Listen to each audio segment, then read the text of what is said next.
गरीब लड़के के 3 सवाल।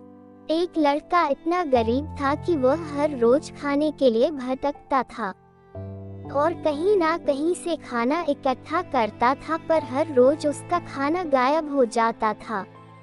एक दिन उसे पता चला कि एक चूहा उसका खाना चुराता है, तो उसने उस चूहे को पकड़ा और उससे पूछा कि तुझे पता है मैं इतना गरीब हूँ, फिर भी तू मेरा खाना चुराता है। अगर तुम्हें चुराना ही है तो किसी अमीर का क्यों नहीं चुराता? तो वह चूहा बोला कि तेरी किस्मत में जो कुछ चीजें लिखी है तुम्हें वही मिलेगा। भले तू कितनी भी कोशिश कर ले, भले तू कितना भी धन इकट्ठा कर ले, उसे अपने पास नहीं रख सकता। ये जानकर लड़के को बहुत आश्चर्य हुआ कि ऐसा कैसे हो सकता है। तो चूहे ने कहा कि अगर तुझे जानना ही है कि तेरी किस्मत में क्या लिखा है तो भगवान बुद्ध के पास जाना पड़ेगा, वही तुम्हें बता सकते हैं कि तुम्हारी किस्मत में क्या है। इसलिए वह लड़का भगवान बुद्ध से मिलने के लिए निकल पड़ा। चलते चलते बहुत रात हो गई थी, इसलिए रास्ते में उसे एक हवेली दिखी। उसने उस घर वालों से एक रात रहने के लिए इजाजत मांगी, उसे इजाजत मिल भी गई। हवेली वालों ने लड़के से पूछा कि वो इतनी रात को कहाँ जा रहा है, तो उसने कहा कि मैं बुद्ध के पास जा रहा हूँ अपनी किस्मत के बारे में पूछने के लिए। तो हवेली वालों ने कहा कि क्या तुम भगवान बुद्ध से हमारा भी एक सवाल पूछोगे?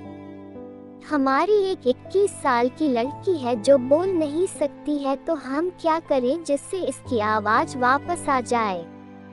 उस लड़के ने कहा जरूर पूछूंगा आपका ये सवाल, और उसने उनको धन्यवाद कहा और सुबह वहां से निकल पड़ा। आगे रास्ते में बहुत बड़े बड़े बर्फ के पहाड़ थे। वह बड़ी मुश्किल से पहाड़ पर चढ़ा तो उसे वहां एक जादूगर मिला। उसने उस लड़के से पूछा कि वह कहाँ जा रहा है, तो उसने कहा कि भगवान बुद्ध के पास जा रहा हूँ अपनी किस्मत के बारे में पूछने के लिए। तो जादूगर ने कहा कि क्या तुम भगवान बुद्ध से मेरा भी यह सवाल पूछोगे? मैं हजारों सालों से तपस्या कर रहा हूँ ताकि मैं स्वर्ग जा सकूं, और मेरे हिसाब से अब तक तो मुझे स्वर्ग में चले जाना चाहिए था, तो मैं स्वर्ग में जाने के लिए क्या करूं? लड़के ने कहा कि ठीक है, मैं आपका सवाल बुद्ध से जरूर पूछूंगा। उस जादूगर के पास एक छड़ी थी। वह उस छड़ी की मदद से उस लड़के को बर्फ के पहाड़ के उस पार पहुंचा दिया। जब वह आगे बढ़ा तो उसके सामने बहुत बड़ी चुनौती थी। वहां बहुत बड़ी नदी थी जो वह खुद नहीं पार कर सकता था। तभी उसकी मुलाकात विशालकाय कछुए से हुई। कछुआ उसे लेकर जाने के लिए तैयार हो गया।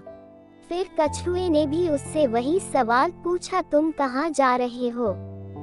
तो उसने सब बताया। तो कछुए ने भी एक सवाल पूछने के लिए कहा, मैं 400 सालों से ड्रैगन बनने की कोशिश कर रहा हूँ, पर अभी तक नहीं बन पाया, तो मैं ऐसा क्या करूँ जिससे मैं ड्रैगन बन जाऊँ?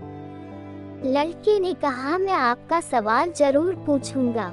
कछुए ने लड़के को अपनी पीठ पर बिठाकर नदी के उस पार पहुंचाया। आखिरकार लड़का भगवान बुद्ध के पास पहुंच गया। वहां बहुत सारे लोग थे। बुद्ध ने कहा एक व्यक्ति के केवल 3 सवालों के जवाब दूंगा।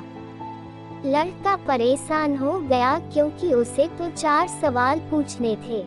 वह सोचने लगा कि उसे कौन से 3 सवाल पूछने चाहिए। उसने कछुए के बारे में सोचा कि कछुआ 400 सालों से ड्रैगन बनने की कोशिश कर रहा है।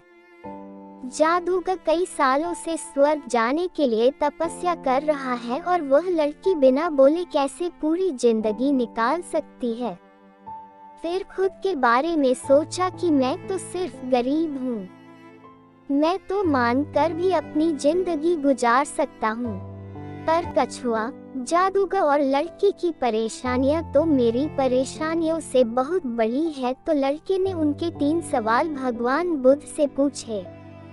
बुद्ध ने जवाब दिया कि कछुआ 400 सालों से ड्रैगन बनने की कोशिश कर रहा है, पर अपने कवच को छोड़ने के लिए तैयार नहीं है। जब तक वह कवच को नहीं छोड़ेगा तब तक वह ड्रैगन नहीं बन पाएगा। वही जादूगर जब तक अपनी छड़ी नहीं छोड़ेगा तब तक वह स्वर्ग नहीं जा पाएगा, और जब तक लड़की को उसका जीवन साथी मिल नहीं जाएगा तब तक वह बोल नहीं पाएगी। ये सब सुनकर लड़का वापस कछुए के पास आया और उसे सब कुछ बताया, तो कछुए ने अपना कवच निकाल दिया। वह जैसे ही कवच निकाला उसमें से कीमती मोती निकले। वह मोती कछुए ने लड़के को दे दिए और वह ड्रैगन बन गया। फिर जादूगर के पास गया और सारी बात बताई, तो जादूगर ने अपनी जादू की छड़ी लड़के को दे दी और वह स्वर्ग में चला गया। उसके बाद लड़का उसी हवेली में गया जहां उसने रात गुजारी थी। जब वह वहां गया और सारी बात उन घर वालों को बताई, तो उन्होंने उस लड़की की शादी उस लड़के से करवा दी। तो लड़की बोलने लगी। इस तरह लड़के को पैसा, पावर और एक खूबसूरत जीवन साथी मिल गई। जीवन में कुछ पाने के लिए कुछ देना पड़ता है। जब जादूगर ने छड़ी दी तो उसे स्वर्ग मिल गया। वैसे ही जीवन में कुछ बड़ा करने के लिए अपने सुविधा क्षेत्र से बाहर आना होता है। पानी का जहाज सबसे ज्यादा किनारे पर ही होता है, पर जहाज किनारे के लिए नहीं बना है। वह बीच समुद्र में लहरें को चीरते हुए आगे बढ़ने के लिए बना है। इसलिए जीवन में कुछ बड़ा करने के लिए रिस्क तो लेनी ही पड़ेगी। तो आपको ये कहानी कैसी लगी नीचे कमेंट करके हमें जरूर बताइएगा। अगर आपको ये कहानी पसंद आई हो तो अपने दोस्तों के साथ जरूर शेयर करें, और ऐसी ही प्यारी कहानियाँ सुनने के लिए हमारे YouTube चैनल से जुड़ें। धन्यवाद।